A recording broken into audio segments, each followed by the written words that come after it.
কাতলা মাছের একই প্রিপারেশন খেয়ে বোর হয়ে গেছেন? তাহলে আজই ট্রাই করুন এই ইউনিক রেসিপিটি। নমস্কার বন্ধুরা, মাদার সিম্পল কিচেনের তরফ থেকে আমি অন্তশ্রী আপনাদের সকলকে জানাই স্বাগত। নতুন দিনে নতুন রেসিপি নিয়ে আবার হাজির হয়ে গেছি। আজকে আমাদের রেসিপি চটপটে কাতলা। আমি এই রেসিপিটির নাম দিয়েছি চটপটে কাতলা, যেটা মুখের স্বাদ বাড়াবে আর খুবই চটপটার রেসিপি। চলুন দেখে নেওয়া যাক কী করে করছি। এর জন্য আমার দরকার কাতলা মাছ। আমি কিন্তু কাতলা মাছ এখানে 500 গ্রাম মতন নিয়েছি। একদম ছোটো ছোটো পিস করে কেটে নিয়েছি। অনেকটা চিলি ফিশ যেরকম হয় সেরকম পিস করে আমি কেটে নিয়েছি। এবার কাতলা মাছটাকে আমাকে ম্যারিনেশন করতে হবে। এর জন্য আমি এখানে প্রথমে লবণ অ্যাড করছি। তারপর আমি এখানে অ্যাড করে দেবো পাতিলেবু। আমি এখানে হাফ পাতিলেবু দিচ্ছি। আপনাদের কাছে পাতিলেবু না থাকলে ভিনিগারও দিতে পারেন। এখানে আমি অ্যাড করে দেবো 1 চামচ হলুদের গুঁড়ো। আর আমি এখানে অ্যাড করে দিচ্ছি 1 চামচ লঙ্কা গুঁড়ো। আর আমি এখানে দেবো 1 চামচ সয়া সস। আর আমি দিচ্ছি এখানে 1 চামচ আদা রসুন বাটা। আর যেটা এখানে দিতে হবে সেটা হচ্ছে ময়দা। আমি এখানে 2 টেবিল স্পুন মতন ময়দা দিচ্ছি। আর একটা আমি ডিম নিয়েছি, ডিমটা আমি ভেঙে একটা ডিম আমি দিয়ে দিচ্ছি। সব উপকরণগুলোকে ভালো করে আমাকে মিক্স করে নিতে হবে। দেখুন, সবগুলোকে ভালো করে মাখিয়ে রাখছি আমি। আর এটাকে কিন্তু অন্তত আমাকে আধ ঘন্টা ম্যারিনেশন করে রাখতেই হবে। একটু বেশিক্ষণ রাখলে আরও ভালো। দেখুন, ভালো করে মাছের মধ্যে সব মশলাগুলো মাখিয়ে নিচ্ছি। আর কোটিংটাও ভালো করে মাখিয়ে নিচ্ছি যাতে ভালোভাবে মাছটা কোটিংটা হয়ে যায়। এই রেসিপিটা খুবই মজাদার আর চটপটে রেসিপি। আর এটা বেশ পোলাওয়ের সঙ্গেও খুব ভালো লাগবে। আর এমনি দেখুন, আপনারা যদি এটা খেয়ে দেখেন একবার, আপনাদের দারুণ লাগবে। এটা আমার গ্যারান্টি। একটু অন্য স্বাদের রেসিপি আর খুবই মজাদার। এবার কড়াইতে আমি সরষের তেল নিচ্ছি। এই রেসিপিটা আমি সরষের তেলই করছি, আপনারা চাইলে সাদা তেলেও করতে পারেন। মাছগুলোকে ভালো করে আমি ভেজে নেব। দেখুন, সব মাছগুলো আমি দিয়ে দিচ্ছি। মাছগুলোকে দিয়ে ভালো করে কিন্তু আমাকে লাল লাল করে ভেজে নিতে হবে। খুব বেশি মাছ দিচ্ছি না। দেখুন, যতটা এই কড়াইতে হবে ততটাই আমি অ্যাড করছি। আমি এবার সেকেন্ড ব্যাচেও কিছু মাছ ভেজে নেব। দেখুন, মাছগুলো দিয়ে যে কটা হলো আমি সেটা দিয়ে এবার আমি হালকা করে উল্টে পাল্টে দিচ্ছি মাছগুলোকে। সব মাছগুলোকে আমি একইভাবে বেশ লাল লাল করে ভেজে নেব। সুন্দর করে এখানে ভাজতে হবে। আর যখন আমরা ভাজবো আঁচটা কিন্তু আমি একটু মিডিয়াম টু লো রাখছি। একদম হাই ফ্লেমে ভাজবো না, তাহলে মাছের ভেতরটা কাঁচা থেকে যাবে। দেখুন, আমি মাছগুলোকে তুলে রাখছি। সব মাছগুলো তুলে নিচ্ছি আমি একইভাবে। আর যে মাছগুলো আছে আমি সব কিন্তু ভেজে নেব। দেখুন, এই মাছটা তুলে রাখছি, আরও আমি বাদবাকি মাছগুলো ভেজে নিয়েছি। এবার আমি কড়াইতে একটা গোটা শুকনো লঙ্কা দিচ্ছি। আর 2টো আমি পেঁয়াজের স্লাইস কেটে নিয়েছি, সেটা আমি অ্যাড করে দিলাম। একদম ঝিরিঝিরি করে কাটতে হবে পেঁয়াজটা, এটা খেয়াল রাখতে হবে। আমি এখানে একদম ঝিরিঝিরি করে পেঁয়াজটা কেটে নিয়েছি। দিয়ে এবার একটু হালকা নাড়িয়ে চাড়িয়ে নিচ্ছি।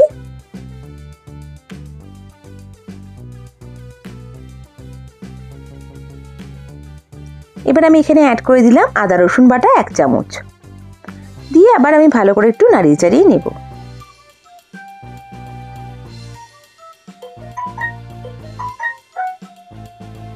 এবার আমি এখানে স্বাদ অনুযায়ী লবণ অ্যাড করছি। আর এখানে আমি অ্যাড করে দেব 1 চামচ হলুদের গুঁড়ো, 1 চামচ ধনে গুঁড়ো, 1 চামচ জিরে গুঁড়ো আর 1 চামচ শুকনো লঙ্কা গুঁড়ো। ঝালটা আপনাদের স্বাদ অনুযায়ী বাড়াতে বা কমাতে পারেন। যদি বেশি স্পাইসি খেতে চান তাহলে একটু লঙ্কাটা গুঁড়োটা বাড়িয়ে নেবেন। দেখুন, ভালো করে আমি একটু নাড়িয়ে চাড়িয়ে নিচ্ছি। এবার আমি এখানে অ্যাড করে দেব টমেটো পেস্ট।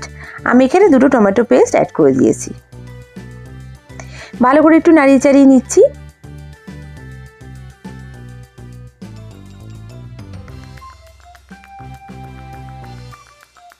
এই রেসিপিটা একটু চটপটা হয়, তাই জন্য আমি এর নাম দিয়েছি চটপটে কাতলা।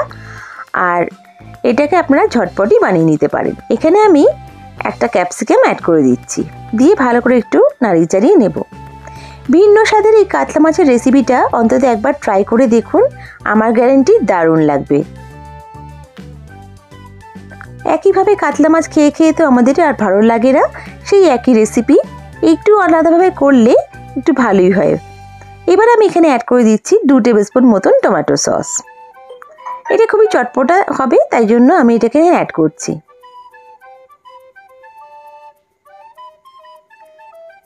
এটা যে কোনো পোলাও, ফ্রাইড রাইস বা জিরা রাইস বা প্লেন ভাতের সঙ্গেও কিন্তু মন্দ লাগবে না খেতে। দেখুন একটু নাড়ি চাড়িয়ে নিলাম, বেশ ভালো মতন কষানো হয়ে গেছে আমার এই মশলাটা। এবার আমি এখানে অ্যাড করে দেব গরম জল। খুব বেশি পরিমাণে জল অ্যাড করব না, যেহেতু এটা একটু কিন্তু মাখো মাখোই হবে। দেখুন ভালো করে একটু নাড়ি চাড়িয়ে নিচ্ছি। এই রেসিপিটা ট্রাই না করলে বুঝতেই পারবেন না যে কত মজাদার রেসিপি। এবার আমি এখানে ভেজে রাখা মাছগুলোকে অ্যাড করে দিচ্ছি। মাছগুলো অ্যাড করে আমি হালকা করে নাড়িয়ে চাড়িয়ে নিচ্ছি। কিছুক্ষণ আমি জাস্ট একটু কুক করে নেব, তাহলে কিন্তু আমার রেসিপিটা একদম তৈরি হয়ে যাবে। জাস্ট আমি 2-3 মিনিট এটা কুক করে নিচ্ছি। যখন গ্রেভিটা টেনে আসবে আমি এটা ধনেপাতা কুচি দিয়ে সার্ভ করে দেব। বন্ধুরা, আমার রেসিপিটা যদি ভালো লেগে থাকে তাহলে লাইক করে সাবস্ক্রাইব করে আমার পাশে থেকে যাবেন প্লিজ। বেল বাটনটা প্রেস করবেন যাতে আমার রান্নার নোটিফিকেশানগুলো সব থেকে প্রথমে আপনারা পেয়ে যান। আর যদি আমার রেসিপিটা ফেসবুক থেকে দেখে থাকেন তাহলে আমার পেজটাকে লাইক করে ফলো করে দেবেন প্লিজ। আপনাদের এক একটা লাইক কমেন্ট আমাকে মোটিভেট করে নতুন নতুন রেসিপি নিয়ে আসার জন্য। আর আমার এই রেসিপিটা কেমন লাগলো আমায় কমেন্ট করে নিশ্চয়ই জানাবেন। আর বন্ধুরা, আপনারা যদি চান কোনো নিত্য নতুন রেসিপি আপনাদের জন্য ট্রাই করি, অবশ্যই আমাকে কমেন্ট বক্সে মেনশন করবেন, আমি ট্রাই করব।